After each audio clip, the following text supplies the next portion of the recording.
আল্লাহর নবী নাম মুসা আলাইহিস সালাম কারণকে ডেকে বলে, কারণ রে তোমারে যাকাত দিতে হবে। কারণ দেখে বলে আমি যাকাত দিতে পারবো না। কারণ বলেন তো কৃপণ কি ছিল? কৃপণ, পায়ে স্যান্ডেল যায় না ক্ষয় যাবে বলে, গায়ে জামা পরে না ছিঁড়ে যাবে বলে, সেই কৃপণের কাছে যা বলতেছে কারণ রে যাকাত তোমারে দিতেই হবে। মুসা আলাইহিস সালামের কথা শুনে কারণ ডেকে বলে, যাকাত কি দেয়া লাগবে? বলে হ্যাঁ দেওয়া লাগবে, না হলে আমি যাকাত আদায় করব। কত টাকা যাকাত দেওয়া লাগবে? শতকরা 2.5% যাকাত দিতে হবে। এইবার কারণ ডেকে বলে, মুসা রাগান্বিত হইও না, আমার একটু সময় দে, একটু হিসাব নিকাশ করে দেখি। কারণ কি আল্লাহ এত সম্পদ দিয়েছে, 70টা উট লাগতো চাবি বহন করতে। চাবি যদি এত হয় তালা কত, আর তালা যদি এত হয় সিন্ধুকে মাল কত, ছোট মাথায় ধরবে না কথা কন ঠিক কি না? কারণ এইবার হিসাব নিকাশ করে দেখে 7 দিন 7 রাত যদি যাকাতের টাকা দেওয়া হয়, এরপরে যাকাতের টাকা ফুরাবে না, এত যাকাতের অর্থ আসছে।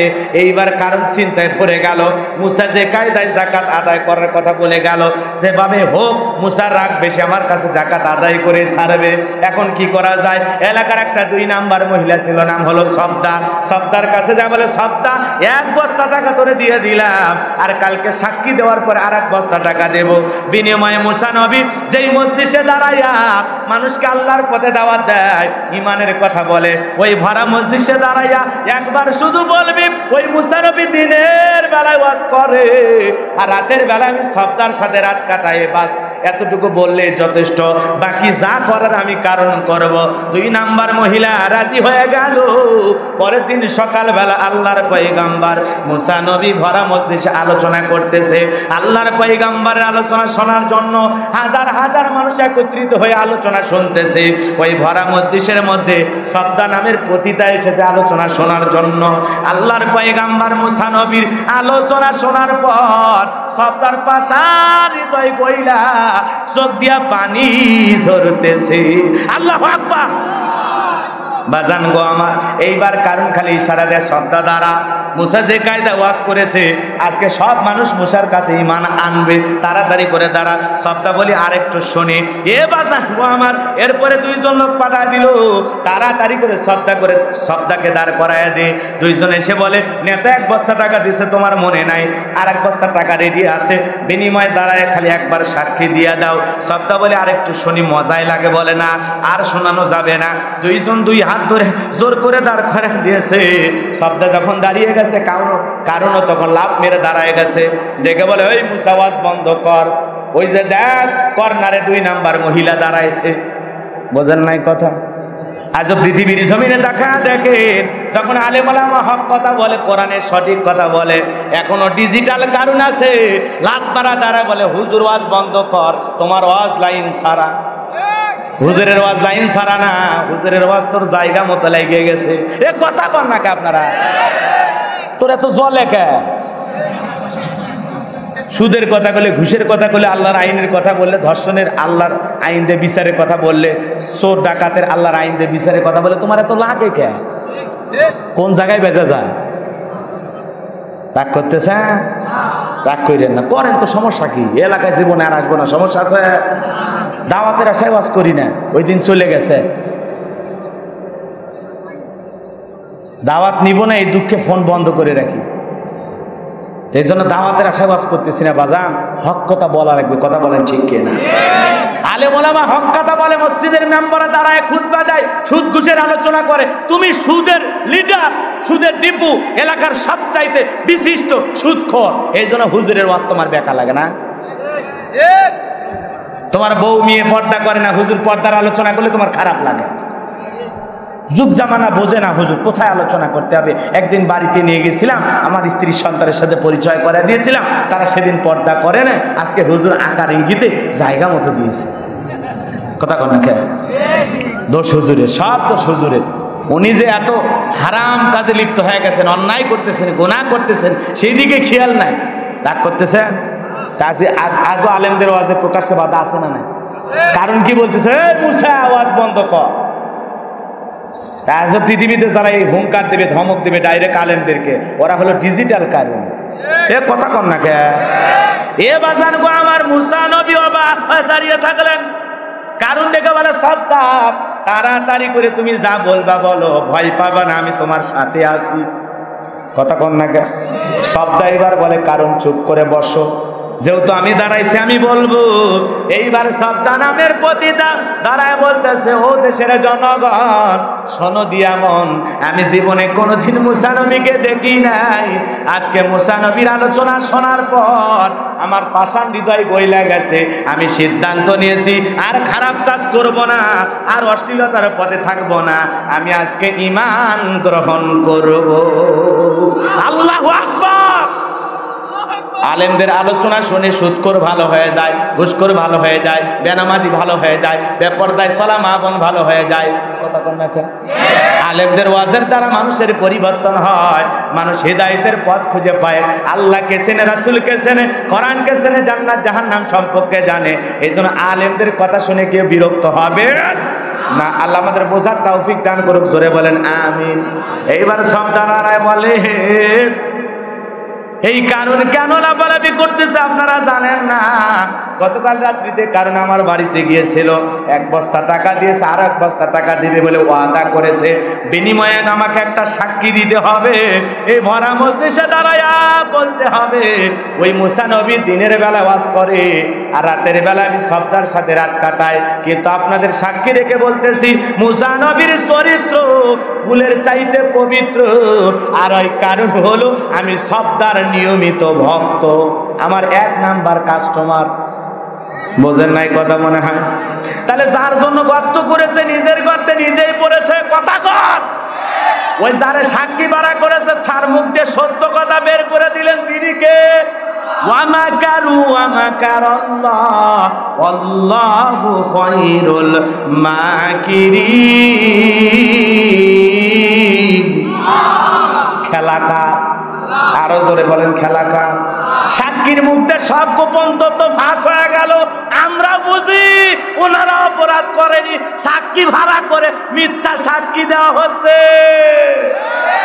আমরা বুঝি, কারণ সাক্ষী যে কায়দায় সাক্ষী দিচ্ছে কি বলে, সেদিন ছিল আমাবস্যার রাত। কিসের রাত? আমাবস্যার রাত। আমি 1 কিলোমিটার দূরে থেকে দেখলাম ভারতের টাটা কোম্পানির চাকু দিয়ে ধারালো চাকু দিয়ে কোপায়া দুনিয়ার থেকে বিদায় করে দিয়েছে। আমাবস্যার রাতে কি 1 কিলোমিটার দূরে থেকে দেখা যায়? এটা গাঁজাখুরি গল্প ছাড়া আর কিছু কথা কর নাকি আপনারা? তার মানে সাক্ষীটা সত্য না মিথ্যা আর কিছু বোঝা লাগবে ভাই। আমাবস্যার রাতে নিজের হাতে দেখা যায় না, আর বলে 1 কিলোমিটার থেকে দেখছে কেমনে মার্ডার হয়েছে। বিশ্বাস করা যায়? শয়তানও বিশ্বাস করে না। আর সাক্ষী দেখে শয়তান করছে আমার আর এই দেশে থাকা লাগবে না, আমি ভিন দেশে যাই। কথা কোন ঠিক কিনা? কারণ আমি কি শয়তানি করবো? এরা তো বড় শয়তান হয়ে বসে আছে। এরা হুজুর মানে না রে, হুজুর মানে না রে। কথা কন না খেয়ে কষ্ট পাচ্ছেন? হুজুর কয় হুজুর মানি ব্যাগ চুরি করছে, হুজুর কয় হুজুর হাড়ি বাতিল চুরি করছে।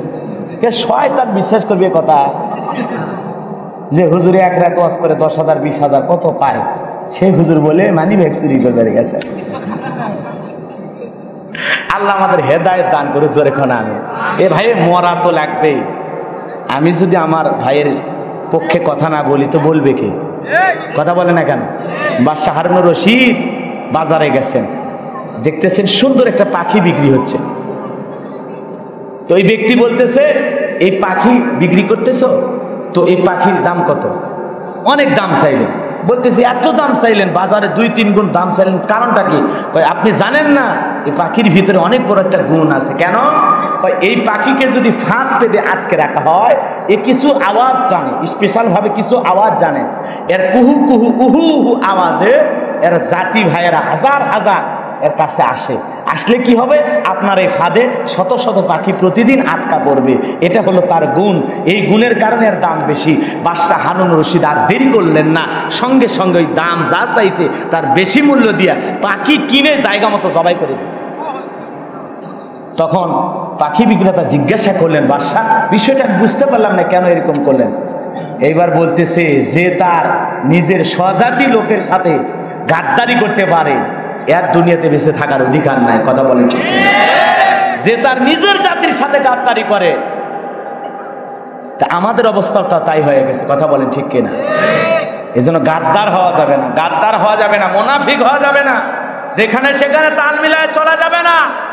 মুনাফিকের ঈমান টাকা দিয়ে বিক্রি করা যায়, মুনাফিককে টাকা দিয়ে কেনা যায়, কিন্তু একজন বেলালের মতো আল্লাহ ওয়ালাদের টাকা দিয়ে কেনা যায় না। হাজারো চাবুকের বিনিময়ে তাদের কেনা যায় না, ফাঁসির দড়ি ভয় দেখায় তাদেরকে কেনা যায় না, হাজারো রিমান্ডে তাদের রক্ত খসে পড়ে, জীবন খসে পড়ে, জীবন শেষ হয়ে যাবে, এরপরে বাতিলের কাছে মাথা নত করবে না, করবে না, করবে না, জীবন চলে যাবে। তাও এই মাথা আল্লাহ ছাড়া কারো কাছে নত হবে? রাগ করতেছেন? কষ্ট পাইলেন? আমার কথা কষ্ট পাইছেন? এরকম কিছু গাদ্দারের জন্ম হয়েছে। কিসের জন্ম হয়েছে? এই জন্য আমাদের বড় বিপদ, কথা বলেন ঠিক কিনা? টুপিদারি সবই আছে, বোঝা যায় না আপন ভাই না কি ভাই, কথা কর না কেন, বোঝার কোনো উপায় নাই। এই জন্য বড় বিপদে সামনের দিকে যায়, কষ্ট হচ্ছে আপনাদের। কি বুঝলেন? যারে সাক্ষী ভাড়া করেছে তার মুখ দিয়ে সঠিক কথা বের করে দিয়েছেন তিনি কে? আল্লাহ আছে না নাই? জোরে বলেন আজও আল্লাহ আছে না নাই? কোনটা সত্য কোনটা মিথ্যা 2 দিন আগে হোক পরে হোক জাতির মানুষের সামনে একদিন প্রকাশ হবে ইনশাআল্লাহ। সামনের দিকে যাই। ও বগুড়ার মুসলমান, দাঁড়িয়ালের বাবাজিরা দিলের কানটা লাগায় কথা শুনে যান। আল্লাহর পয়গাম্বর অবাক হয়ে দাঁড়িয়ে থাকলেন। সমস্ত ঘটনা জানার শোনার পরে মানুষ তো বুঝতে পারছে আসল সত্যটা কি। মানুষ দলে দলে ঈমান গ্রহণ করা শুরু করলো। বলেন আল্লাহু আকবার। মুসা আলাইহিস সালাম এত রেগে গেলেন, পয়গাম্বর রেগে গেলেন, মাথার টুপি ভেদ করে চুল খাড়া হয়ে যায়, এত রাগ। আল্লাহকে ডেকে বলে, আল্লাহ আর কারণকে সময় দেয়া যাবে না, এইবার কারণকে জমিন থেকে বিদায় করে দিতে হবে। আল্লাহ আপনি জমিনকে অর্ডার করেন, জমিন যেন কারণকে গ্রাস করে ফেলে। আল্লাহর পয়গাম্বরের দোয়া কবুল হয়ে গেল। এইবার জমিন হাঁটু পর্যন্ত কারণের গ্রাস করে ফেলেছে, জমিনের নিচে হাঁটু পর্যন্ত চলে গেছে। বলে ব্যাপার না, আমি উঠতে পারবো। মাজা পর্যন্ত যখন গেছে বলে ব্যাপার না, এরকম জীবনে কত হয়েছে, উঠতে পারবো। এইবার গলা পর্যন্ত যখন চলে গেছে ডেকে বলে, মুসা ধন সম্পদ যা আছে সব তোমার আর তোমার আল্লাহর, তুমি নিয়ে যাও, আমারে ছাইরা দাও। মুসা নবী ডেকে বলে, আল্লাহুস সামাদ, আমার আল্লাহ অমুক অপেক্ষা, আল্লাহ কারো কাছ থেকে কিছু নেয় না, আমার আল্লাহ শুধু দিয়ে যায়, আমার আল্লাহ শুধু দিয়ে যায়। তোর ধন সম্পদ সহ জমিনের ভিতরে চলে যা, আর পৃথিবীর ইতিহাসে সাক্ষী থাক, তোর মতো যারা যাকাত দেবে না, সম্পদ আল্লাহ রাস্তায় বিলাবে না, কঠিন কিয়ামতের ময়দানে তুই কারণের সাথে হাসরের ময়দানে তাদেরকে দাঁড়াতে হবে। এজন্য বাজান যাকাত দেওয়ার দরকার আছে না নাই?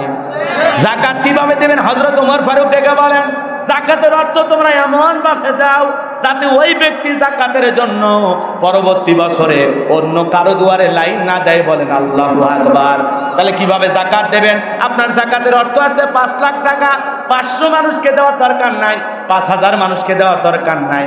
আপনি এত মানুষকে কেন দেবেন? আপনি ওই যাকাতের 5 লাখ টাকা 5 জনকে দেন। এ ছেলেটা বেকার বসে আছে, ওর একটা দাঁড়িয়াল বাজারে চায়ের দোকান দিয়ে দেন। এ ছেলেটা বেকার বসে আছে, ওর একটা অটো ভ্যান রিক্সা কিনে দেন, ওগুলো চালায়া ভাগ্যের চাকা ঘুরাবে। কথা বলেন ঠিক কিনা? একটা বিধবা নারীর মেশিন কিনে দেন, 3টা ছাগলের বাচ্চা কিনে দেন, 2টা গাভী গরু কিনে দেন, ওগুলো লালন পালন করে জীবনকে পরিবর্তন করবে। কথা বলেন ঠিক কিনা? এই জন্য যাকাতের অর্থ এমন ভাবে দেন যাতে ওই ব্যক্তি যাকাতের জন্য আর কারো কাছে হাত না পাতা লাগে। কথা বলেন ঠিক কিনা? যেহেতু সমাজ রাষ্ট্র আমাদের দায়িত্ব নিচ্ছে না, এজন্য যারা ধনী আছে নিজেদেরকেই দায়িত্ব নিতে হবে। আপনার গ্রামে আপনার সমাজে সবচাইতে দুঃখী মানুষকে, সবচাইতে বিপদে কি আছে, ওই যাকাতের অর্থ দিয়া তাকে সহযোগিতা করে স্বাবলম্বী হিসাবে করে তোলেন, তার কর্মস্থানের ব্যবস্থা করে দেন।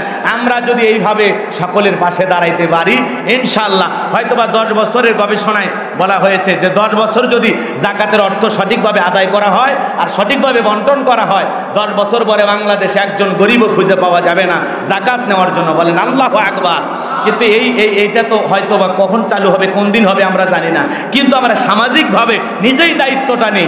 আমরা সব ধনীরা যদি দায়িত্ব নেই, বড় লোক যারা আছে সবাই যদি দায়িত্ব নেয়, যাকাতের অর্থগুলো সঠিকভাবে সঠিক ব্যক্তিদের হাতে পৌঁছে দেয়, একদিন দেখবেন যেটা 10 বছর হওয়ার পরে হওয়ার কথা ছিল, সেটা নাই 20 বছর 30-50 বছর পরে দেখবেন একদিন আসলেই আমরা দারিদ্র মুক্ত হয়েছি। কথা বলেন ঠিক কি না?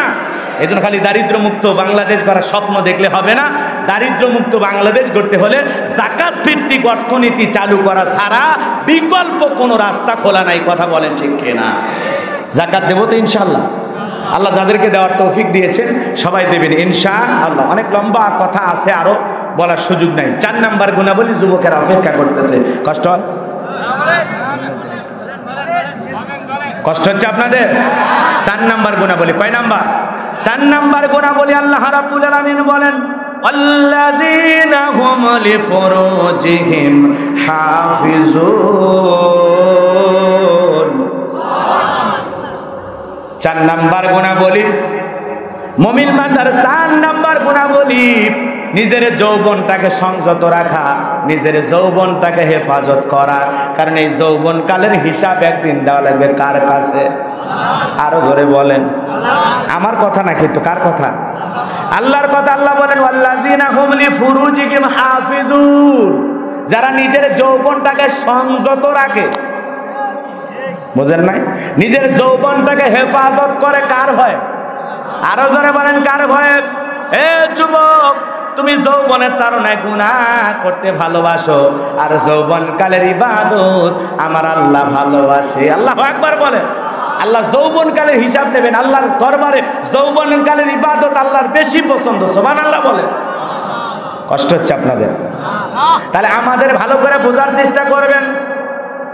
এই জন্য হযরত আলী রাদিয়াল্লাহু তাআলা বলেন, তোমরা যৌবনের তাড়নায় গুনাহ করো, একদিন তোমাদের যৌবন থাকবে না, আমলনামায় গুনাহ ঠিকই লেখা থাকবে। কথা বলেন ঠিক কি না?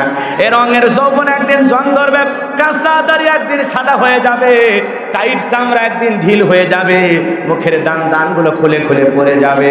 বাজান গো আমার বয়সের ভারে একদিন সব শেষ হয়ে যাবে, রূপ লাবণ্য সৌন্দর্য সব শেষ হয়ে যাবে।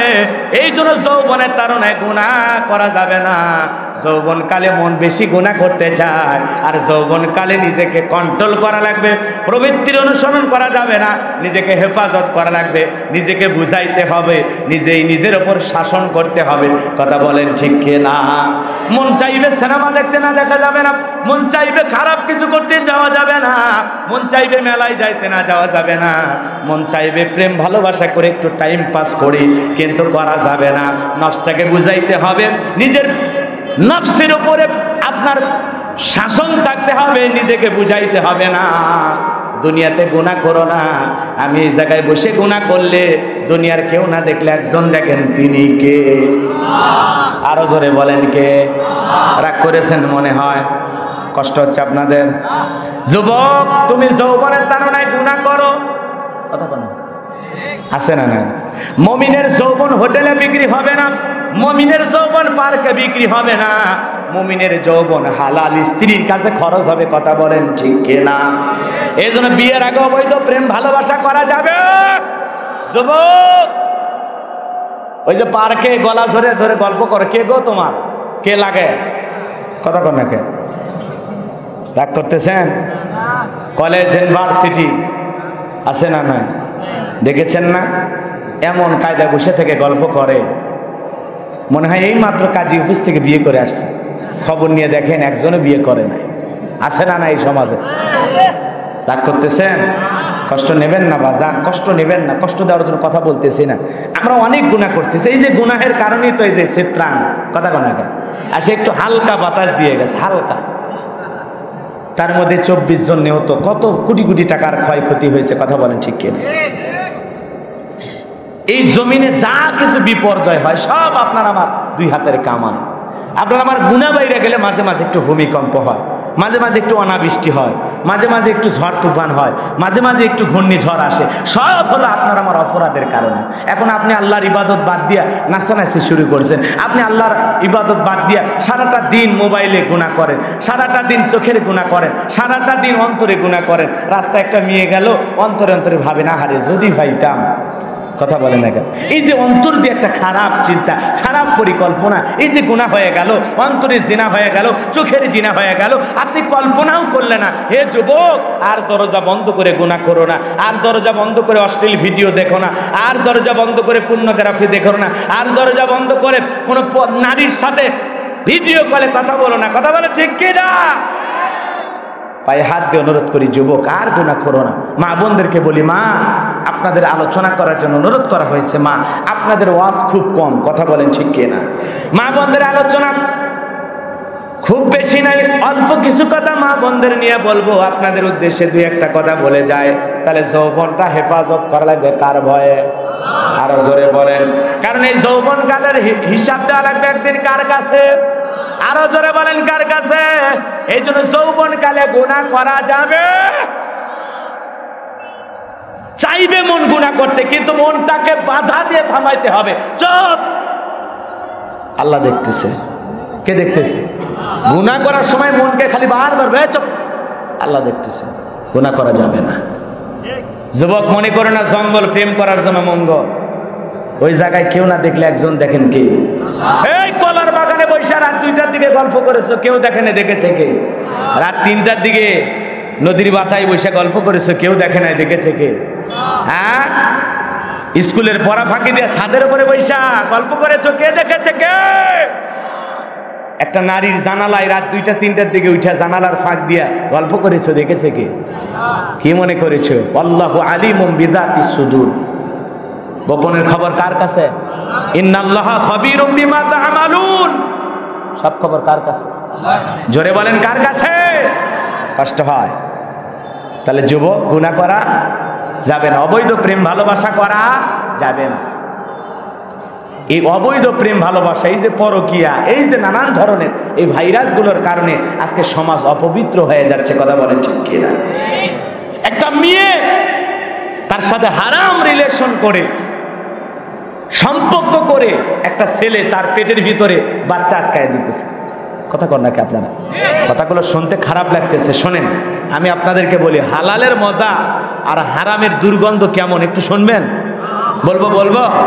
আপনি বিয়ে করেছেন, আপনার নাম লিটন, বিয়ে করেছেন, আপনার বইয়ের নাম লাকি, লিটনের লাকি বিয়ে করে আনছেন, আপনি বড় ভাগ্যবান। আলহামদুলিল্লাহ, 6 মাস যেতে না যেতে আপনার স্ত্রী গর্ভবতী। আপনি তো স্বামী মানুষ, টের পাইছেন? কথা বল না কেন? আপনি টের পাইছেন? পান নাই? প্রথমে বলা লাগছে কার? স্ত্রী। এসে বলতেছে, ওগো তুমি তো জানো না, কি একটা আনন্দের কথা বলবো। আরে বলো। কি? তুমি না বাবা হতে যাচ্ছ। ছেলে তো সেই আনন্দে আত্মহারা, কি আমি বাবা হতে যাচ্ছি, আলহামদুলিল্লাহ, এই যে আমার বড় সৌভাগ্য, আমি বাবা হব, তুমি মা হবে।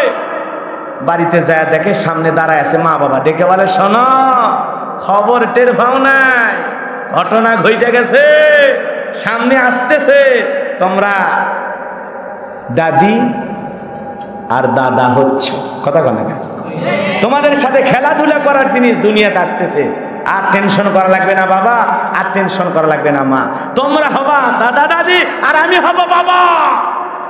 কথা কন না কেন? সৌভাগ্য আত্মহারা মিষ্টি বিতরণ হচ্ছে, ফেসবুকে পোস্ট হচ্ছে, আলহামদুলিল্লাহ অবশেষে বাবা হতে চলেছি। কথা কয় না কেন? অবশেষে বাবা হতে চলেছি। এই যে যুবকের আনন্দে আত্মহারা, কি যে খুশি। শ্বশুরের শাশুড়ি ফোন দিয়ে বলে, আম্মা যদিও আনন্দের খবর, আমার বলা উচিত না, তারপরে মনটারে মানাইতে পারতেছে না, আপনি নানি হতে যাচ্ছেন। কথা কন ঠিক কিনা? এই যে একটা হালালের একটা সুসংবাদ, এই যে হালালের একটা আনন্দ, এই যে হালালের একটা মজা সবাই মিলে অনুভব করে, কেউ বেজার হয় না, কেউ কষ্ট পায় না। কথা বলে ঠিক কিনা?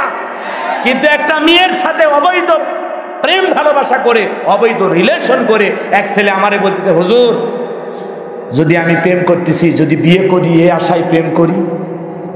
কথা কন না কে? বোঝেন না কথা?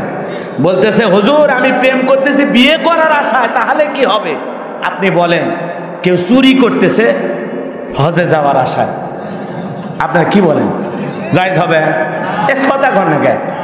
ডাকাতি করতেছে, চুরি করতেছে, এই টাকা জমায়া হজ করবে, আর হজ হবে? এক কথা কন না কে? হজ হবে? চুরির টাকা দিয়ে কুরবানি দিলে হবে?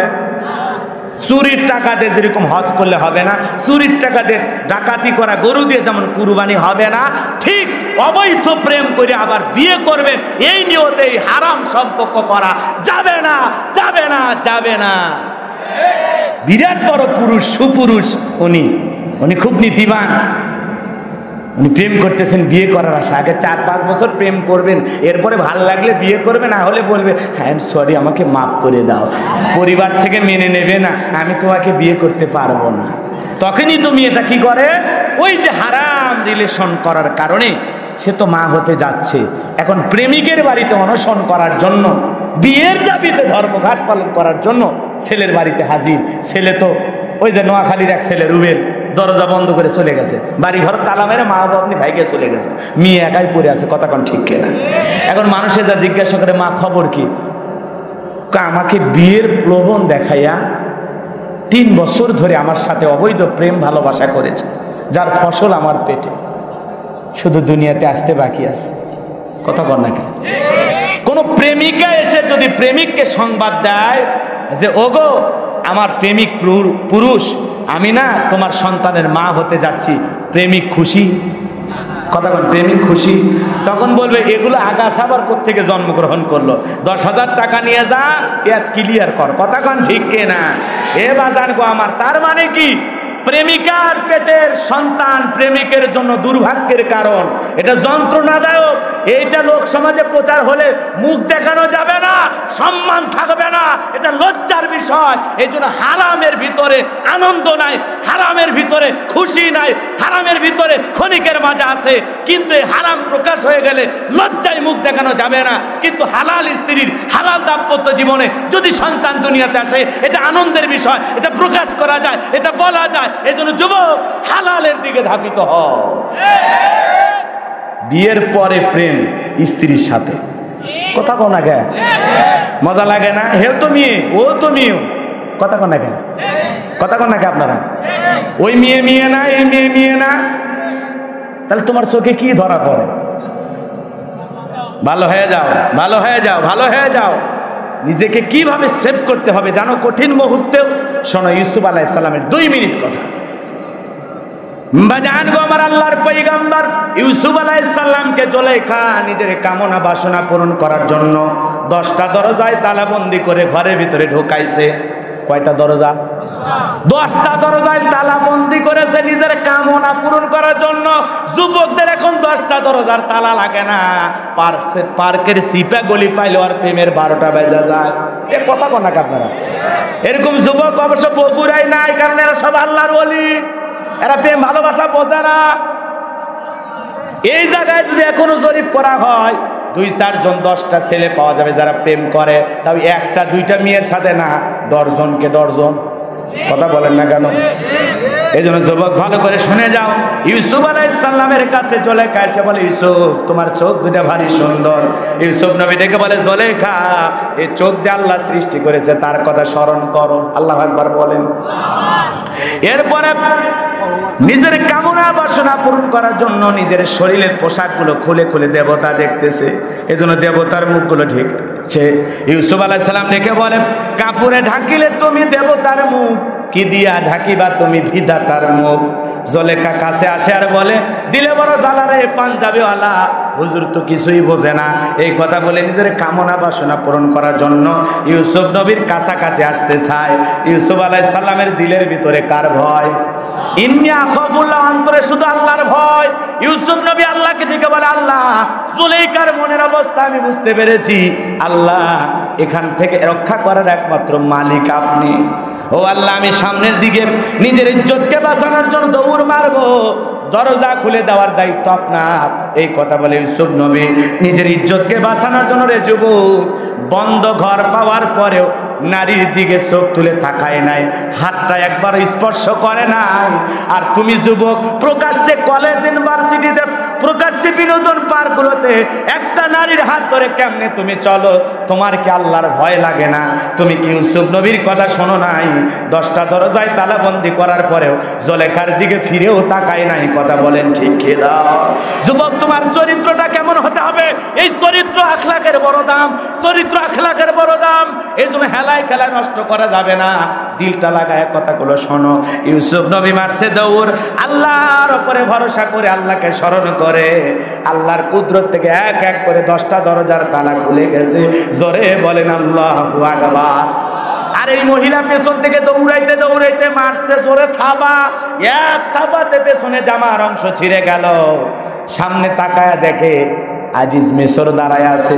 কথায় আছে যেখানে বাঘের ভয় সেখানে রাত হয়। স্বামীকে জোলেখা দেখা মাত্র মুহূর্তের মধ্যে নাটকের ডায়লগের পরিবর্তন করলো। কথার পরিবর্তন করে বলে, ও স্বামী, আর কিছুক্ষণ পরে আসলে সর্বনাশ হয়ে যেত। ইউসুফকে নিজের ছেলের মতো মনে করি।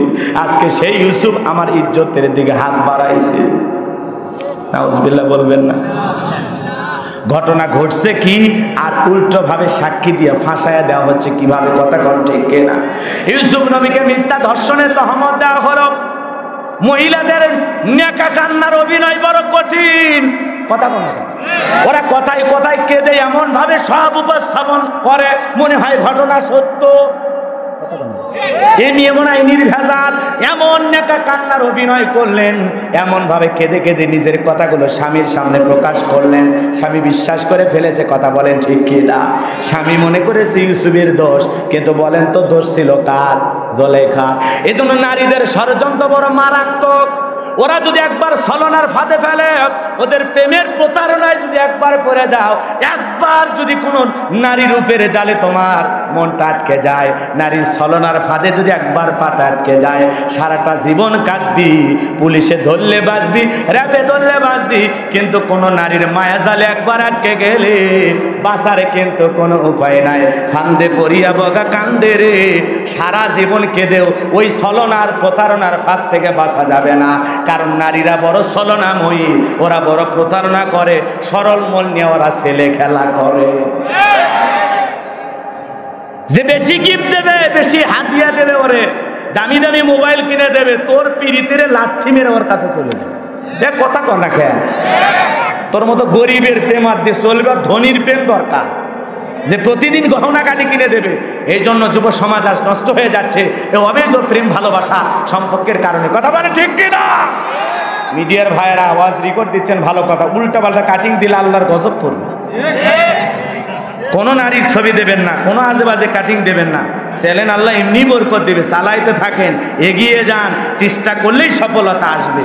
কিন্তু কোনো আলেমের ভিডিওর সাথে, কোনো আলেমের ওয়াজের সাথে কোনো মহিলার ছবি লাগানো যাবে।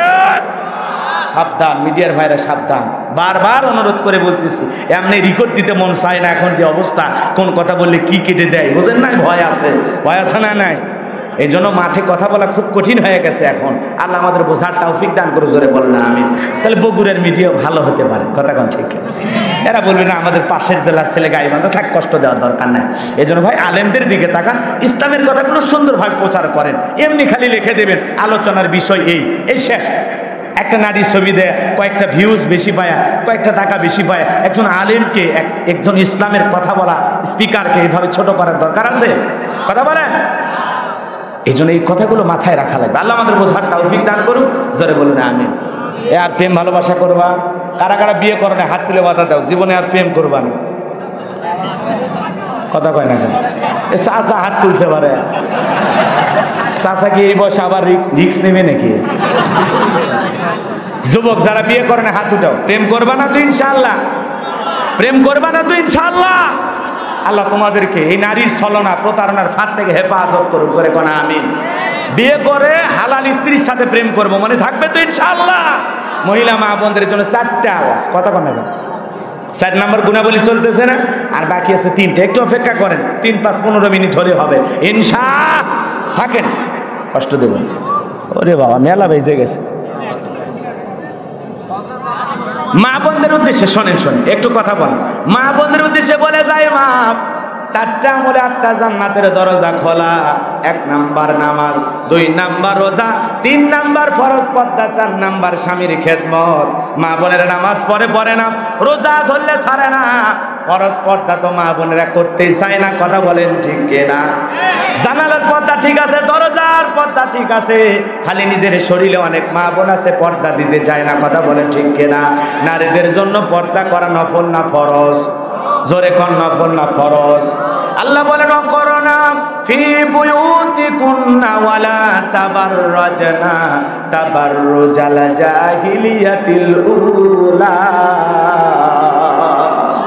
আল্লাহ বলেন নারীরা তোমরা ঘরের ভিতর অবস্থান করো, খবরদার জাহিলিয়াতি যুগের মেয়েদের মতো নোংরা অশ্লীল পোশাক পরে নিজের দেহকে প্রদর্শন করো না।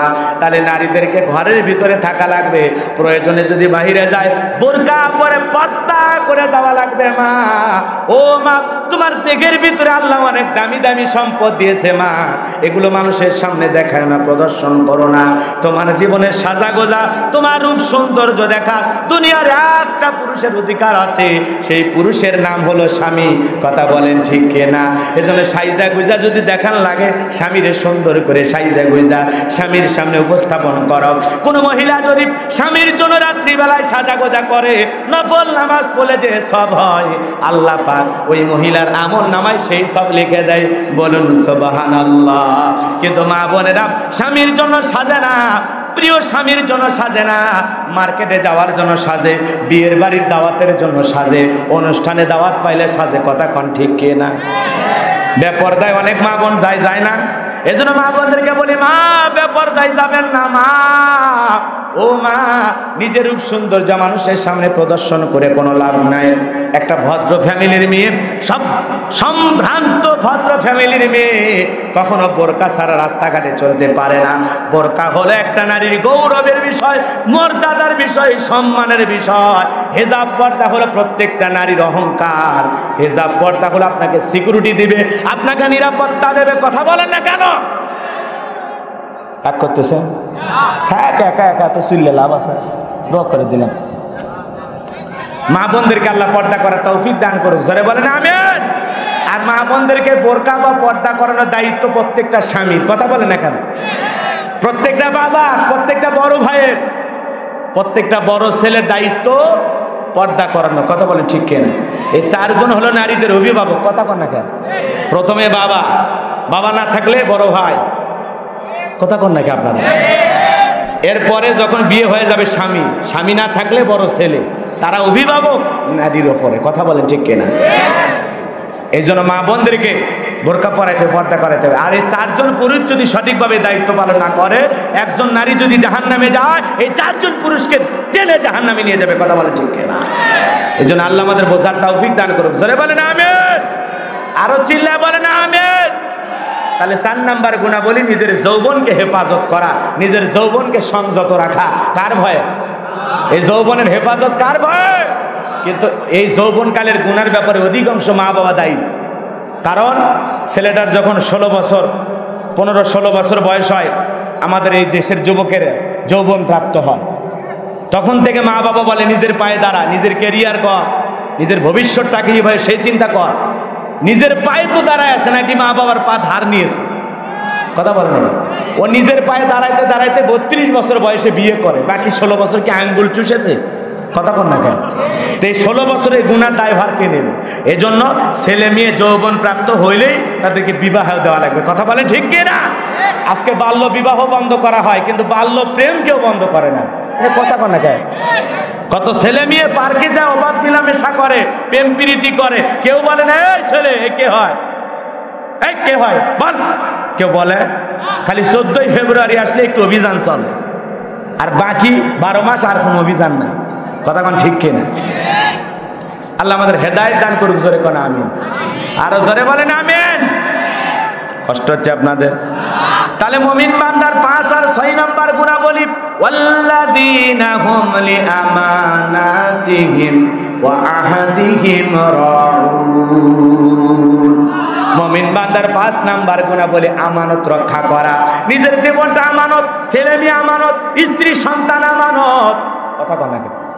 ব্যবসায়ীর কাছে কাস্টমার আমানত, বক্তার কাছে শ্রোতার আমানত, শিক্ষকের কাছে ছাত্ররা আমানত, ইমামের কাছে মুসল্লিরা আমানত, মেম্বারের কাছে ওয়ার্ডবাসী আমানত, চেয়ারম্যানের কাছে ইউনিয়নবাসী আমানত, কথা বলেন। এমপির কাছে নির্বাচনী এলাকার মানুষ আমানত, রাষ্ট্রপ্রধান সরকার যে হবে তার কাছে পুরো দেশের মানুষ হলো আমানত। খালি আমানত মানে সম্পদ না, কথা বোঝা গেল? এগুলো হলো আমানত। আরো অনেক কথা আছে, কয়টা বলবেন? সময় তো না। এই জন্য আমানত রক্ষা করবো ইনশাআল্লাহ। 6 নাম্বার হলো ওয়াদা প্রতিশ্রুতি রক্ষা করা। মুমিন সেই ওয়াদা দেবে যে ওয়াদা পালন করতে পারবে। মুমিন মুখে যা বলে অন্তরে তা বিশ্বাস করে, কাজে তা বাস্তবায়ন করে। কথা বলেন ঠিক কিনা? মুমিন সব জায়গায় ঠিক থাকবে, কথা বলে না কেন? মুখে যা বলবেন অন্তরে তা বিশ্বাস করবেন, কাজে তা বাস্তবায়ন করবেন। আর ওয়াদা প্রতিশ্রুতি দেওয়ার আগে, কাউকে কথা দেওয়ার আগে 1000 বার চিন্তা করবেন। কথা বলেন ঠিক কিনা?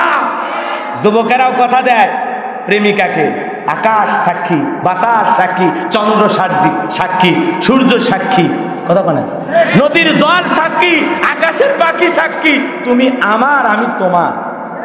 কথা কন না কেন? মায়ের দুধের কসম, তোমারে আমি বিয়ে করবই। মেয়ে তো রাজি হয়ে গেছে, আর কিছু লাগে? কথা কন না কেন? এই হলো যুবকদের কসম খাওয়ার জায়গা। এগুলো বলা যাবে না। কসম হবে একমাত্র কার নাম, আর যেটা সত্য সেই ব্যাপারে। এগুলো আলতু ফালতু প্রেম ভালোবাসার জন্য মায়ের কসম, বাবার কসম আর খাইও না। মেয়ে আবার বলে আমার মাথায় হাত রেখে বলো, তুমি কি সারা জীবন আমার থাকবে? কি পাগল! চিন্তা করেন, ওই পাগলি, ও পাগলি ছাড়া আর কিছু। তোর মাথায় হাত দিয়ে কথা দিলে কি হবে? কি হতে পারে? কথা বল না কেন? পরে ছেলের পিছনে ঘুরবি, তোরে আর টাইম দেবে না। কথা কন ঠিক কিনা? এই জন্য এত বোকা সাইজো না বোন, নিজের ইজ্জতটাকে সস্তা ভাইব না। কথা কন ঠিক কিনা? যত্ন করে রাখো, আল্লাহকে ভয় করো। তোমার ভাগ্যে অবশ্যই তোমার স্বামী আছে, আছে না নাই? কিসের ছেলের পেছনে তোমার ঘোরা লাগবে? পর্দা করো, আল্লাহকে সিজদা দাও, নেককার হও, দিনদার হও, তোমার ভাগ্যে একটা নেককার স্বামী আল্লাহ জোটাইয়া দেবে। কথা কন ঠিক কিনা? তুমি 2 নাম্বার, তোমার স্বামী 2 নাম্বার। কথা বল না কেন? ছেলের 1 নাম্বার হলে 1 নাম্বার বউ পাইবা নিঃসন্দেহে। আর তুমি ভেজাল হলে, বিয়ের আগে যদি 4 জায়গায় প্রেম প্রীতি করে আসো, মনে রাখবা যে লাইলিরে বিয়ে করছো ও 4টা মজনুরে ফালায় তোর কাছে আসছে। মনে করো না যে তুমি 1 নাম্বার আর ওই 2 নাম্বার জিনিস পাবা, তা না। তুমি 1 নাম্বার, জিনিসও 1 নাম্বার। তুমি 2 নাম্বার, জিনিসও 2 নাম্বার। তুমি যেই রকম, ঠিক তোমার চরিত্রের সাথে আল্লাহ মিলাইয়া দিব ওইরকম। কথা কন না কে? আল্লাহ আমাদের বোঝার তৌফিক দান করুক, জোরে কোন আমিন। তাহলে ওয়াদা প্রতিশ্রুতি রক্ষা করা লাগবে। মাহফিলে ওয়াদা দিলাম, শেষ পর্যন্ত আছে ইনশাআল্লাহ। নামাজ পড়বো ইনশাআল্লাহ, মায়ের খেদমত করবো ইনশাআল্লাহ, সুদ খাবো না ইনশাআল্লাহ, ঘুষ খাবো না ইনশাআল্লাহ, যাকাত দেবো ইনশাআল্লাহ, পর্দা করাবো ইনশাআল্লাহ। পরে একটা ওয়াদা ওই শালা রক্ষা করে না। কথা কন ঠিক কিনা? তাহলে তোর এই ওয়াদার দাম আছে? কথা কন না কেন? তোর এই ওয়াদার দাম আছে? রাগ হবি না মানে সাইজ করে দাও। আপনাদেরকে না, অন্য জায়গার শ্রোতার কথা বলতেছি। আপনারা তো ভালো মানুষ, আলহামদুলিল্লাহ। এ বাজার মসজিদে সিমেন্ট দিবে চাইছে, পীরগঞ্জের একটা যায়, নাম বলবো না, মসজিদে সিমেন্ট দিবে চাইছে 100 বস্তা। বোঝেন নাই? বক্তা কাছে মার হাবা, যে একবার 100 বস্তা সিমেন্ট দিল, আল্লাহ তার মা, বাবা, ভাই, বোন 14 গোষ্ঠীর জান্নাত দিয়ে হুজুর দোয়া করে, তো ফাটাফাটি দোয়া। মসজিদের ছাদ ডালায় হবে, কয় ভাই 100 বস্তা দেওয়ার কথা, কয় ওটা হুজুরের মার হাবা নেওয়ার জন্য বলছিলাম, আমাকে মাফ করে দাও। কি বাটপা! চিন্তা করছে, মসজিদের সিমেন্ট দেওয়ার কথা বলে দেয় না, মাদ্রাসায় প্রতিশ্রুতি দেয় 10,000 5,000 দেবো। এরপরে ওই টাকা তুলবার যায়, মহাতামি হুজুরের স্যান্ডেল হয়ে যায়, তাও আর দিল বলে না। কি হারামি! এ কথা বল না কেন? তোর এই ওয়াদার দাম আছে বেটা, তোর এই প্রতিশ্রুতির দাম আছে। কর্জে হাসানা বিপদে পড়ে কেউ 5,000 টাকা দিয়েছে, ভাই শুক্রবারই দেব। কত শুক্রবার যায়, আর দেখা পাওয়া যায় না। কেন হাওলা দিয়ে কি বিপদে পড়লো লোকটা? আছে না না? এই জন্য তো এই যে মানুষের কথার দাম নাই, এই জন্য এই যে ধার কর্জা হাসানা এগুলো উঠে গেছে ভাই, দাম নাই। আমি এক ড্রাইভারক দিছি 12,000 টাকা, বুঝছেন? 12,000 টাকা দিছি, কয় হুজুর আমি এতিম মানুষ মেরে খাবো না, এই 1 মাসের মধ্যেই দেবো। কিসের 1 মাস ভাই? আজ প্রায় 11 মাস হচ্ছে, ওর খবর নাই। ফোন দিলে কয় হুজুর অভিশাপ যান দিন না হুজুর। আমি দেবো হুজুর, মেরে খাবো না। হ্যাঁ মেরে খেলে খা, মনে করো এটা আমার মাদ্রাসার টাকা, তুই খাওয়া মানে এতিমের হক মেরে খাস। কথা কন না কে? একটা ডায়লগ দিয়ে ছেড়ে দিছি, বুঝতে পারলে ভালো, না বুঝতে পারলে সব গেল। কথা কোন ঠিক কিনা? এখন ওই 12,000 টাকা আমার মাদ্রাসার টাকা তুই খাসি। এখন মাদ্রাসার টাকা মানে এতিমদের টাকা, গরিব বাচ্চারা আমার মাদ্রাসায় পড়াশোনা করে। কথা কন না কে? হ্যাঁ, রাগ করতেছেন আপনারা? তো এই জন্য ওয়াদা দেওয়ার আগে 1000 বার, তবে স্ত্রীর সাথে ওয়াদায় যদি কম বেশি হয়ে যায় সমস্যা নেই। ওই জায়গায় বলতে পারেন তোমারে শাড়ি দিব, গহনা দেব, ওরে সোনা পাখি তোরে যে আমার মন চাই কোন জায়গাটা দেবো রে। আপনার বউ খুশি করতে আপনার যত রোমান্টিক ডায়লগ আছে আপনি সব বলেন, কোনো সমস্যা নাই। কথা কোন ঠিক কিনা? ওই একটা জায়গায় ওয়াদা দিয়ে ওয়াদা না রাখলে সমস্যা নাই, কিন্তু মহারানার ব্যাপারে সতর্ক। আমি এই জায়গার কথা বলতেছি, এমনি লেনদেনের ব্যাপারে। তোমার চুরি নিয়ে দেব। আমি যে কয়েকদিন আগে মার্কেটে গেছিলাম, একটা 3 পিস দেখছি, গোলাপি কালার, ওইটা যদি তুমি পরো ডানা কাটা পরি, কথা কন না, বউ খুশি হয়ে যাবে। কথা কন ঠিক কিনা? আপনি পরে না নিয়ে দেন, সমস্যা নাই। এই ওয়াদা ভাঙলে কোনো সমস্যা নাই, কোনো গুনাহ হবে। এই জায়গায় ঠিক আছে, ঠিক আছে। আল্লাহ আমাদের বোঝার তৌফিক দেখ, জোরে কোন আমিন। তাহলে ওয়াদা প্রতিশ্রুতি রক্ষা করার ব্যাপারে কতবার চিন্তা করবেন? 1000 বার, 1000 বার, যে আমি এই কথাটা রাখতে পারবো কিনা। আমি যে আমার এই স্যারকে, আজিজুল হক কলেজের সাবেক, কথা বলেন না কেন, স্যার ছিলেন, তো স্যারকে যদি আমি ওয়াদা দিই, স্যার আমি আপনার মাহফিলে আসবো ইনশাআল্লাহ, এখন উনি প্যান্ডেল সাজায় আর রাখছেন, আমি যদি না আসি আমার ওয়াদা ঠিক থাকলো? কিন্তু আমি ওয়াদা অনুযায়ী স্যারকে ওয়াদা দিয়েছি, আসছি, আলহামদুলিল্লাহ আমি আমার ওয়াদা রাখছি। কথা বলেন ঠিক কিনা? এখন স্যার আমার সাথে যে ওয়াদা করেছেন তিনি যদি সেই ওয়াদা রাখেন আলহামদুলিল্লাহ। কথা বলেন ঠিক কিনা? তো এইরকম ওয়াদা প্রতিশ্রুতি দেওয়ার আগে সব দিকে চিন্তা ভাবনা করে আপনাকে ওয়াদা দিতে হবে। কথা বলেন ঠিক কিনা? ইনশাআল্লাহ। 7 নাম্বার, ওয়াল্লাযীনা হুম আলা সালাওয়াতিহিম ইউহাফিজুন। 7 নাম্বার গুণাবলী, নিজেদের সলাতের প্রতি যত্নবান হওয়া। সলাত যেমন তেমন ভাবে আদায় করলে হবে না, সলাতের প্রতি যত্নবান হওয়া লাগবে। আল্লাহ 1 নাম্বার গুণাবলী নামাজ দিয়ে শুরু করলো, 7 নাম্বার গুণাবলী নামাজ দিয়ে শেষ করলো। তাহলে নামাজের গুরুত্ব কম না বেশি? সেই নামাজের যত্ন সহকারে পড়ার দরকার আছে না নাই? যে ব্যক্তি আসরের নামাজ পড়ার পরে মাগরিব পর্যন্ত মনটা মসজিদে টাঙানো থাকে, কখন আজান হবে, কখন আমি নামাজে যাব, আবার মাগরিব পরে এশা পর্যন্ত মসজিদে মনটা টাঙানো থাকে, এমন মুসল্লি দাম আল্লাহর কাছে আছে। বলেন আল্লাহু আকবার। সালাতের প্রতি যত্নবান হওয়া, নামাজের প্রতি যত্নবান হওয়া। শুধু একা নামাজ পড়লে হবে না, স্ত্রীকে নামাজি বানাইতে হবে। শুধু একা নামাজ পড়লে হবে না, ছেলে মেয়ে তাদেরকেও নামাজি বানানোর দরকার আছে না নাই? ইয়া বুনাইয়া কিমিস সালাহ, আমার কলিজার টুকরা সন্তান সালাত কায়েম করো, সালাত আদায় করো। বলেন তো, আপনি ছেলের হাত ধরে স্কুলে নিয়ে যেতে পারেন, কলেজে নিয়ে যেতে পারেন, মেলায় নিয়ে যেতে পারেন, শ্বশুর বাড়িতে নিয়ে যেতে পারেন, ঘুরতে নিয়ে যেতে পারেন। নামাজের আজান দিলে ওই সন্তানের হাত ধরে কি আল্লাহর ঘরে নিয়ে যাওয়া যাবে না? জোরে বলেন যাবে কিনা? যে বাবা নিজের ছেলের হাত ধরে আল্লাহর ঘর মসজিদে নিয়ে যায়, ওই বাবা পৃথিবীর সফল বাবা, বলেন মারহাবা। আর যে বাবা নিজের ছেলেকে আল্লাহর ঘরে নিয়ে যেতে পারলো না, সেই বাবার কপাল পুড়ে গেছে। কথা বলেন ঠিক কিনা? এই জন্য সন্তানদেরকে আমরা নামাজি বানাবো তো ইনশাআল্লাহ। একটা পরিবারে 4 জন সদস্য, 4 জনই নামাজ পড়ে, বলেন তো ভালো লাগে কিনা? 6 জন সদস্য সবাই নামাজি, ভালো লাগে কিনা? এই জন্য একা বাঁচতে হবে না। সূরা তাহরিমের 6 নম্বর আয়াতে আল্লাহ বলেছেন, নিজেও বাঁচো, নিজের আহাল পরিবার পরিজন যারা আছে তাদেরকেও জাহান্নামের আগুন থেকে বাঁচানোর চেষ্টা করো। কথা বলে ঠিক কিনা? এই জন্য পরিবারের সকল সদস্যদেরকে নামাজি বানাবো তো ইনশাআল্লাহ। ছেলে মেয়ে সবাইকে নামাজি বানাবো তো ইনশাআল্লাহ। প্রিয়তমা স্ত্রীকে নামাজি বানাবো তো ইনশাআল্লাহ। আল্লাহ আমাদের বোঝার তৌফিক দান করুক, জোরে বলেন আমিন। ছোট্ট বাচ্চা মসজিদে গেলে ধমক দেবেন না। কিছু কিছু মুরব্বী খারাপ আচরণ করা যাবে না, কারণ এরা আগামীর মুসল্লি, এরা আগামীর বাংলাদেশ। আপনি মসজিদে সারা জীবন সিজদা দেওয়ার জন্য থাকবেন না, আপনি মারা যাবেন। আপনি মারা যাওয়ার পরে এই মসজিদ আবাদ করবে কে? এই আজকের শিশু, আগামীর মুসল্লি। কথা কর।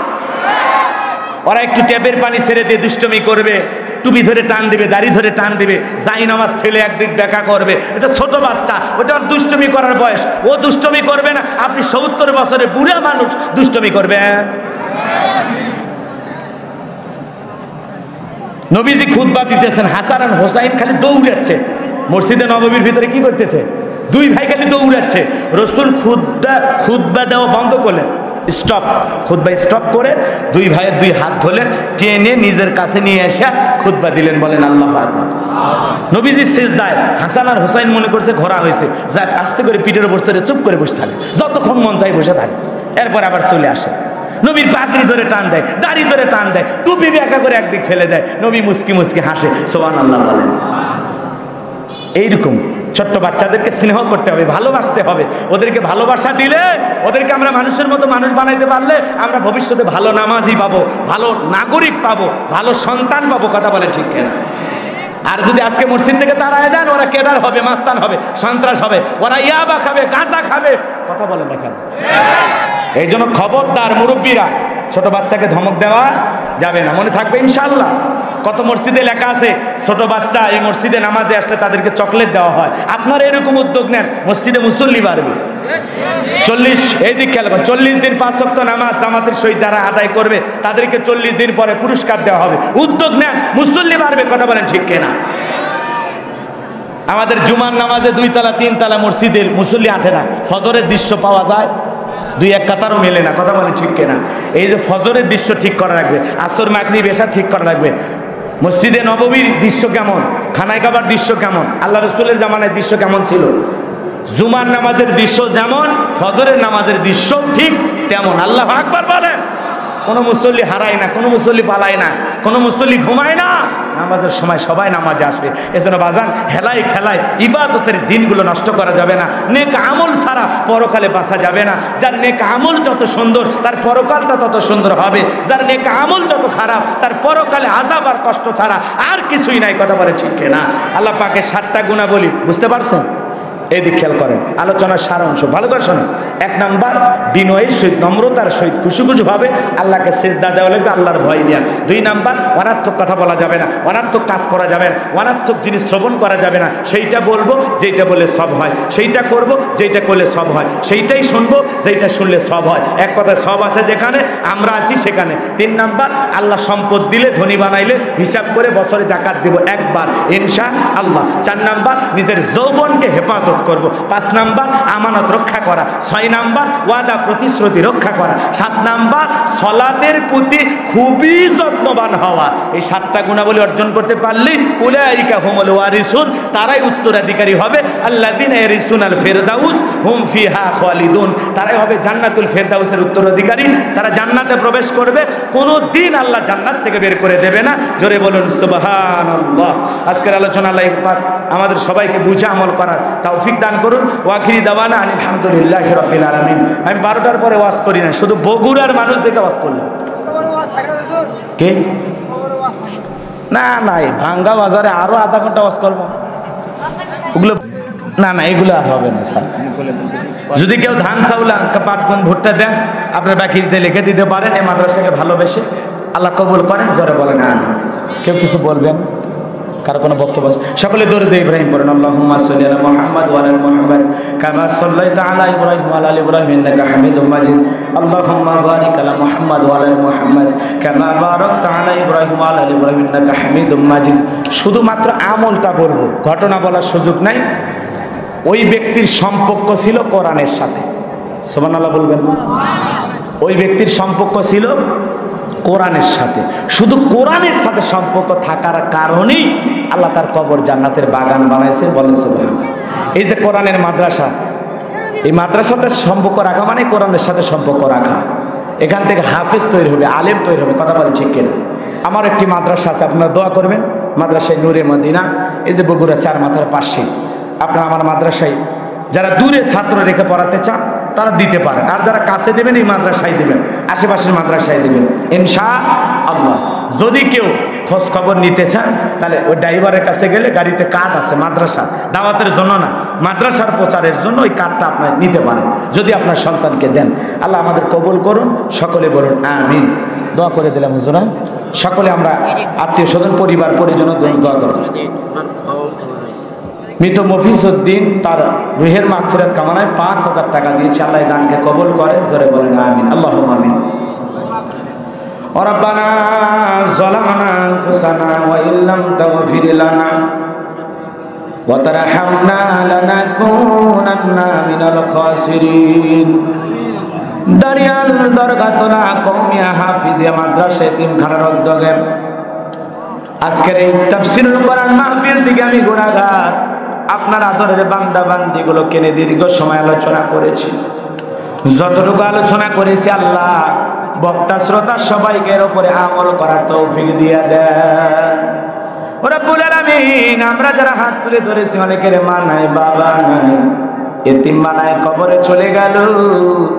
জনম দুঃখিনী মার কথা কি ভোলা যায়? আদরের বাবার কথা কি ভোলা যায়? যে মা বাবা আমাদের জন্য এত কষ্ট করেছে, যে মা 10 মাস 10 দিন গর্ভে ঠাই দিয়েছে, প্রসবের যাতনা সহ্য করেছে, সন্তান জন্ম দিতে গিয়ে 1 বালতির মতো রক্ত ফেলে দিয়েছে। ওই জনম দুঃখিনী মা নিজে না খেয়ে আমাদেরকে খাওয়াইছেন, 2টি বছর আমাদেরকে দুধ পান করাইছে। ওই জনম দুঃখিনী মা যাদের কবরে চলে গেছে, মালিক মায়ের কবর জান্নাতের বাগান বানায় দাও।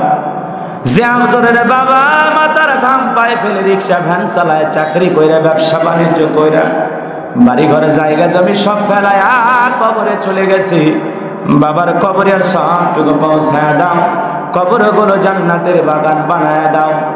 রব্বির হামহুমা কামা রব্বায়ানি সগীরা, রব্বির হামহুমা কামা রব্বায়ানি সগীরা।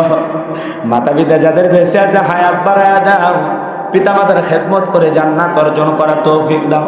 যারা অসুস্থ শিফায়ে কামেল আজলা দান করো আল্লাহ, ও আল্লাহ।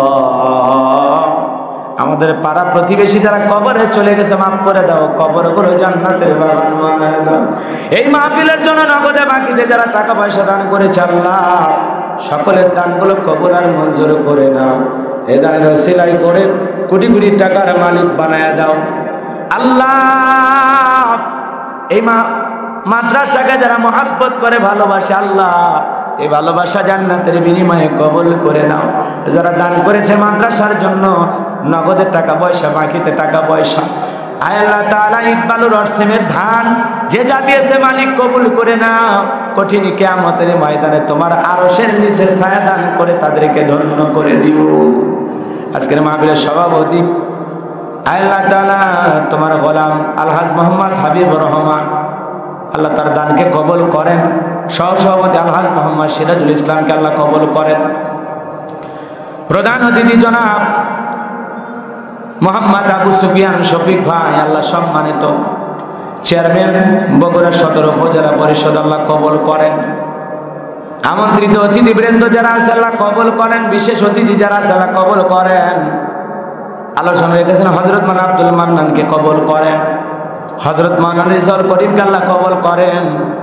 আয় আল্লাহ তাআলা অত্র মাদ্রাসার সভাপতি আল্লাহ তাআলা জনাব মোহাম্মদ আব্দুল আলিম স্যারকে আল্লাহ কবুল করেন। সেক্রেটারি ইয়াকুব আলীকে আল্লাহ কবুল করেন। কেশিয়ার আব্দুল করিমকে আল্লাহ কবুল করে নেন। এ মাদ্রাসার অন্যান্য সদস্যবৃন্দ যারা আছে আল্লাহ কবুল করেন। কোহিনুর গার্মেন্টসকে আল্লাহ কবুল করে নেন। হায় আল্লাহ তাআলা দূর দূরান্ত থেকে যত মানুষ কষ্ট করে কোরআন শোনার জন্য ছুটে এসেছে আল্লাহ, মোনাজাত পর্যন্ত যারা থাকতে পারলো না আল্লাহ সকলের জন্য দোয়া করি আল্লাহ সকলের শারীরিক মানসিক সুস্থতা দান করো আল্লাহ। সবাইকে নিরাপদে বাড়ি পর্যন্ত পৌঁছার তৌফিক দিয়া দাও। প্রত্যেকের হায়াত বাড়ায়া দাও, জিন্দেগির গুনাহগুলো মাফ করে দাও। আমরা যারা হাত তুলে ধরেছি গো মালিক, ফিরাইয়া দিও না, ফিরাইয়া দিও না। আমাদের সকলের জানা অজানা ছোট বড় গোপন প্রকাশের গুনাহগুলো মাফ করে দাও। তুমি যদি ফিরাইয়া দাও আমরা কার কাছে যাব মালিক? আমাদের সকলের তামাম জিন্দেগির গুনাহগুলো মাফ করে দাও। রব্বির হামহুমা কামা রব্বায়ানি সগীরা, রব্বির হামহুমা কামা রব্বায়ানি সগীরা। হাসবুনাল্লাহু নি'মাল ওয়াকিল, নি'মাল মাওলা ওয়া নি'মান নাসির। আল্লাহুম্মা ইহদিনা সিরাতাল মুস্তাকিম, আল্লাহুম্মা ইহদিনা সিরাতাল মুস্তাকিম। ও আল্লাহ, দিনের আলোতে রাতের আধারে গোপনে প্রকাশে গুনাহ করেছি গো মালিক। দুনিয়ার কেউ দেখে নাই, তুমি দেখেছো ও মালিক। আমাদের সকলের গোপন প্রকাশের তামাম জিন্দেগির গুনাহগুলো দয়া করিয়া মাফ করে দাও আল্লাহ। আমাদের সকলের তামাম জিন্দেগির গুনাহগুলো মাফ করে দাও। যত গুনাহ করছি মাবুদ মোরা জীবনে, মাফ করে দাও তুমি মাবুদ নিজে গুণে। আদর করে বান্দা আল্লাহ মোদের বানাইয়া, কেমনে দিবা জাহান্নামে ফেলিয়া। হে জীবনে না করিলাম বন্দেগি, গুনাহ করে কাটাইলাম জিন্দেগি। তওবা করে আবার তওবা ভাঙ্গিলাম, অবশেষে খাঁটি তওবা করিলাম। আল্লাহ আমাদের সকলের তামাম জিন্দেগির গুনাহগুলো মাফ করে দাও। সবাইকে ৫ ওয়াক্ত নামাজি বানায় দাও। সূরা আল মুমিনুন থেকে যে আলোচনা হয়েছে আল্লাহ আমাদের সবাইকে আমল করার তৌফিক দাও। বক্তা শ্রোতা সবাইকে উপরে আমল করার তৌফিক দিয়ে দাও আল্লাহ। পর্দানিশী মা বোনরা কষ্ট করে আলোচনা শুনেছে, মা বোনদের হায়াত বাড়ায় দাও। স্বামীর খেদমত করার তৌফিক দাও, নামাজি বানায় দাও আল্লাহ। আমার মা বোনদেরকে কোরআন আর ইসলামের জন্য কবুল করো আল্লাহ তাআলা। আমাদের সবাইকে ইসলামের জন্য কবুল করে নেন। কোরআন সুন্নাহর পথে অবিচল অটল থাকার তৌফিক দিয়া দেন আল্লাহ। সবাইকে ইসলামী আন্দোলনের কর্মী হিসেবে কবুল করে নেন রব্বুল আলামিন। দিন প্রতিষ্ঠিত করার জন্য আমাদের সবাইকে ঐক্যবদ্ধভাবে কাজ করার তৌফিক দিয়ে দেন। কোরআনের রাজ কায়েম হয়েছে এমন দৃশ্য সচক্ষে একবার দেখার তৌফিক দিয়ে দেন আল্লাহ। তামাম পৃথিবীর মুসলমানদেরকে হেফাজত করো। বাংলাদেশের মসজিদ মাদ্রাসাগুলোকে আল্লাহ হেফাজত করো। এদেশের আলেম ওলামাদের হেফাজত করো। মাজলুম অবস্থায় যত আলেম কারাবন্দী কোরআনের ময়না পাখি সহ আল্লাহ সবাইকে আবারও কোরআনের ময়দানে ফিরাইয়া দাও আল্লাহ।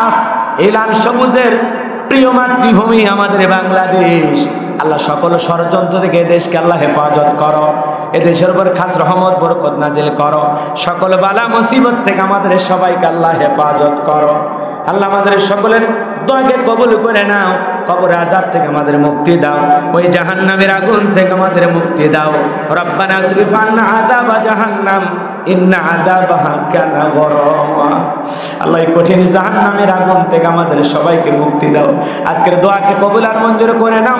যে বাড়িতে খানা খাইলাম বসলাম ওই বাড়ির উপর খাস রহমত বরকত নাজিল করো। আমার প্রিয় স্যার জনাব মোহাম্মদ আব্দুল আলিম স্যারকে আল্লাহ কবুল করেন।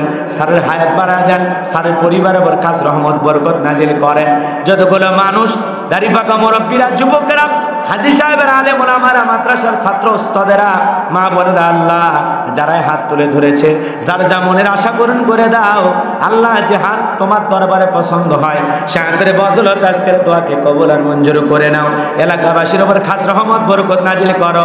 সবাইকে মিলেমিশে বসবাস করার তৌফিক দিয়ে দাও। হৃদয়টাকে উদার করে মানুষের প্রতি শ্রদ্ধা সম্মান রেখে জমিনে চলার তৌফিক দিয়ে দাও। যারা আমাকে ভালোবেসে কষ্ট করে এসেছে আল্লাহ, গভীর রাত পর্যন্ত পাগলের মতো কোরআনের কথাগুলো শুনলো, দুনিয়াতে কোনোদিন যদি দেখা না হয় আল্লাহ কোরআনের পাগলগুলোকে জান্নাতের সিঁড়িতে পরিচয় করাইয়া দিও। সুবহান রাব্বিকা রাব্বিল ইজ্জাতি আম্মা ইয়াসিফুন ওয়া সালামুন আলাল মুরসালিন ওয়ালহামদুলিল্লাহি রাব্বিল আলামিন। আমার সাদিককে আল্লাহ কবুল করো, হারুন ভাইকে আল্লাহ কবুল করো, আমার প্রিয় আব্দুর রহিম ভাইকে আল্লাহ কবুল করো, তার কলিজার টুকরা সন্তানদেরকে আল্লাহ কবুল করো। হ্যাঁ আল্লাহ তাআলা, আমার মা অসুস্থ, আল্লাহ আমার মা জননীকে শেফায়ে কামিলা আজলা দান করো।